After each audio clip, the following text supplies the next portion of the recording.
Hi అండి, అందరికీ నమస్తే. 7 లోకాలు పైన సర్వలోకం, సకల దేవతలు కొలువైన అద్భుతధామంగా మనం ఈ లోటస్ టెంపుల్ని చెప్పుకోవచ్చండి.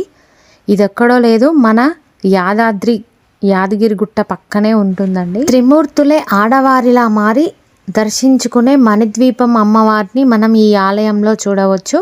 భూలోకంలో 7 లోకాలు, పైన 7 లోకాలు, ఆ పైన సర్వలోకంలో మనకు మణిద్వీపం అమ్మవారు దర్శనమిస్తుందండి. ఈ లోటస్ టెంపుల్లో భారతదేశంలో ఉన్న దేవాలయాల నమూనాలను, అలాగే చాలామంది దేవతామూర్తుల విగ్రహాలను మరియు రామాయణ మహాభారతాలకు సంబంధించిన కొన్ని ఘట్టాలని మనం ఈ లోటస్ టెంపుల్లో చూడవచ్చు. ఈ లోటస్ టెంపుల్ ఎలా ఉందో, ఎలా నిర్మించారో, ఏ దేవతామూర్తులు కొలువై ఉన్నారో ఫుల్ వీడియో కావాలంటే మా ఛానల్లో ఉందండి, తప్పకుండా చూడండి. చూసి లైక్ చేయండి, షేర్ చేయండి, సబ్స్క్రైబ్ చేసుకోండి.